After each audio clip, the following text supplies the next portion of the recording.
제2부 초청 강연에 바로 들어가겠습니다. 날씨가 무덥지만 끝까지 함께해 주시는 여러분께 다시 한번 경의를 표합니다.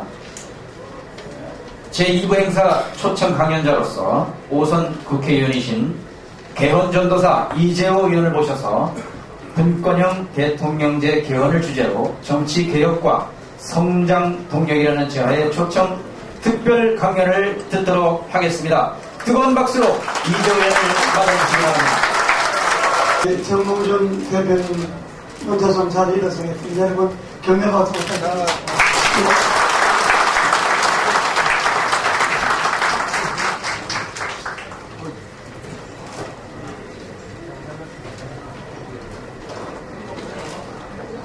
날씨도 더운데 이 실내가 너무 많이 오셔갖고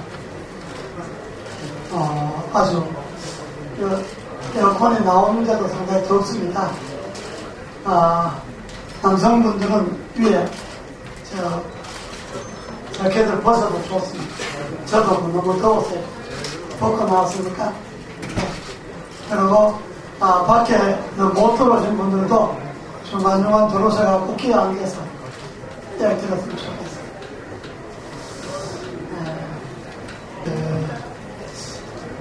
우리가 헌법 체제를 이야기할 때 대통령의 중심제다, 내각 책임제다, 또 이혼 집권부제다 이런 이야기를 많이 듣습니다. 또 그런 용어는 헌법학에 나오는 그런 용어입니다. 그러나 분권형 대통령제라는 용어는 헌법학에 없는 용어입니다. 우리나라에서만 가능한 그런 용어이기도 합니다. 왜냐하면 우리나라 현실이 세계에서 유일하게 이념적으로 대립하고 있는 분단국가입니다. 이 분단국가의 궁극적인 목표는 분단 극복이요 통일입니다. 우리나라의 정치체제는 통일이 되어서 남북이 하나의 정치체제가 되었을 때 그때 비로소 완전한 정치체제가 된다고 저는 생각하고 있습니다. 그렇기 때문에 지금 분권형 대통령제는 궁극적으로는 나라의 통일을 앞당기는 그런 권력의 체제여야 하고, 지금 우리나라가 해방 이후에 거의 급속도로 발전이 되어서 1인당 2만 불의 소득을 올리고 있고, 또 국제적으로도 대한민국 위상이 과거 어느 때보다도 높았습니다. 특히 이명박 정부 들어서서 세계 G20 정상회의도 열었고, 또 56개국의 정상들이 모여서 핵안보 정상회의도 열었고, 국제적으로 신용등급도 최고의 신용등급을 받았고, 이렇게 국제적으로 위상이 매우 높아졌습니다. 그럼에도 불구하고 나라 안의 갈등은 아마 OECD 30여 개국 중에 거의 27, 8위에 해당될 겁니다. 사회적 갈등 비용으로 1년에 없어지는 돈이 연구소에서 발표한 것을 보면 1년에 우리나라 예산 300조와 거의 맞먹는 국가 GDP의 27%에 해당하는 약 300조가 넘는 돈이 사회적 갈등 비용으로 없어지고 있습니다. 그러니까 국제적으로는 나라의 위상이 매우 높아졌고, 2차 대전 이후에 독립한 나라들로서는 유일하게 산업화 민주화를 성공시킨 그런 그런 나라임에도 불구하고 안으로는 매우 부끄러운 그런 정치 현실과 사회 현실을 갖고 있습니다. 그것이 오늘 미성년자 성폭력이라든지 묻지마 살인이라든지 각종 사회적 병리 현상이 바로 오늘 대한민국 안의 현주소라고 우리는 볼 수가 있습니다. 그리고 정치인들이 입만 열면 양극화 해소다, 서민을 위한다, 경제적 약자를 위한다, 이런 소리를 하고 있습니다만은 그렇게 하기 위해서 나라의 체제를 어떻게 바꿔야 할 것인가에 대해서는 아무 말이 없습니다. 왜 그러냐 하면 권력을 갖고 싶어 하는 것이니까요. 권력을 혼자서 다 독식하고 싶었고 그 권력을 행사하고 싶기 때문에 정치를 하려고 하는 사람들이 대다수 있기 때문에 절차적인 민주주의가 발전했음에도 불구하고 내용적으로는 정치적 비용과 권력 유지 비용이 엄청나게 들어가고 있다 하는 것을 먼저 말씀드릴 수밖에 없습니다. 이러한 것은 해방 이후 1948년에 정부가 수립된 이후에 지금까지 우리나라 대통령들이 과연 그 결말이 좋았는가? 대통령 그만두고 나서 국민들로부터 존경을 받는 오래오래 기억되는 그런 대통령이 과연 몇 사람 있었는가 하는 걸 짚어보면 우리나라 대통령제의 현 주소가 그대로 드러나고 있습니다. 초대 대통령인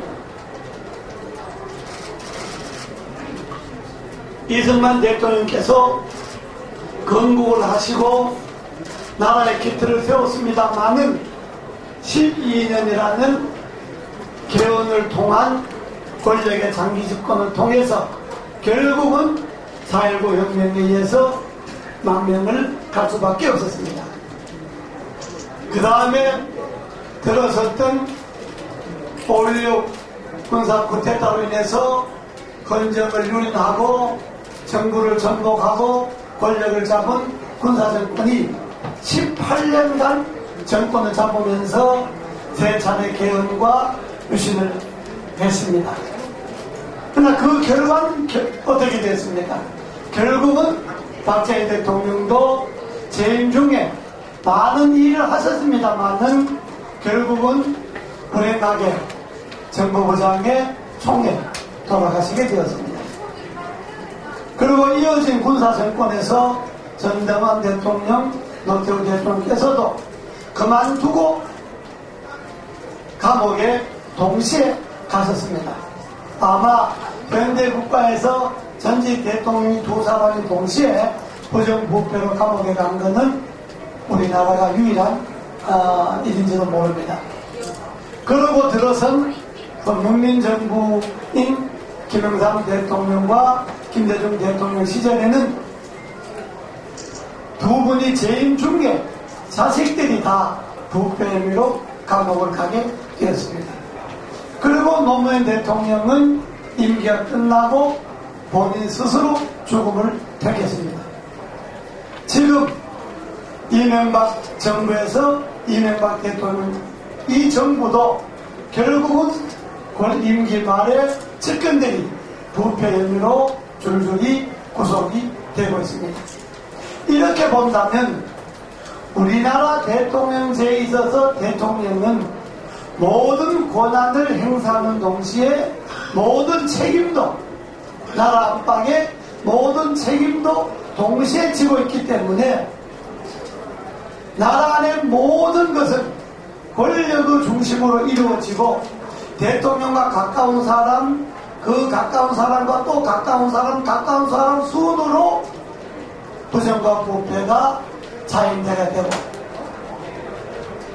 또 기업인들도 어떻게든지 대통령과 가까운 사람에게 손을 대고 뇌물을 주고 해서 기업의 이득을 취하려고 하는 이런 풍토가 오늘 대한민국 나라 안에 현실이고 우리 정부 수립 이래 64년 동안의 대통령 중심제의 역사입니다.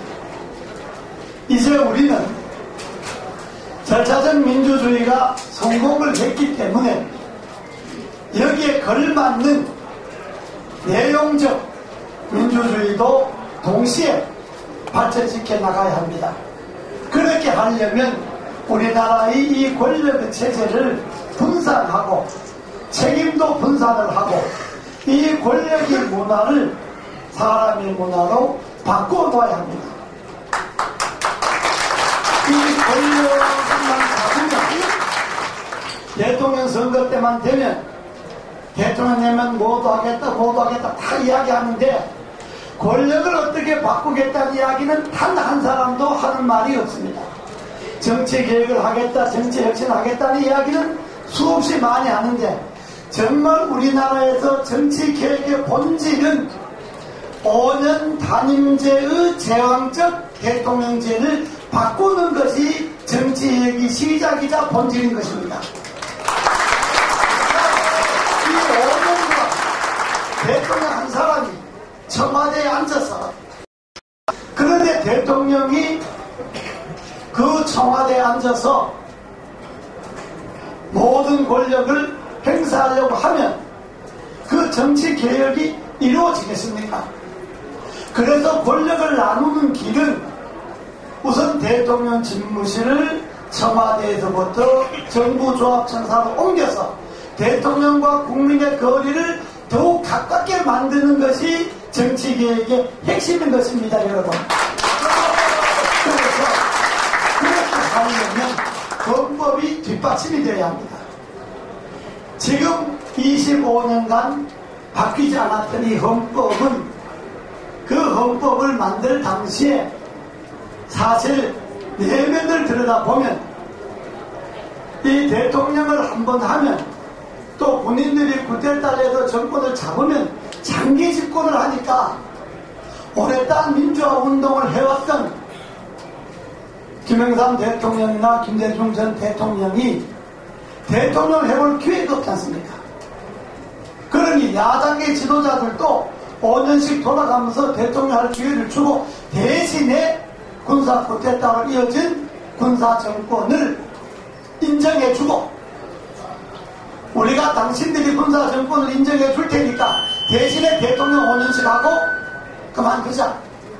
이러한 정치적 속내가 이 헌법에 담겨져 있는 겁니다. 그렇지 않습니까?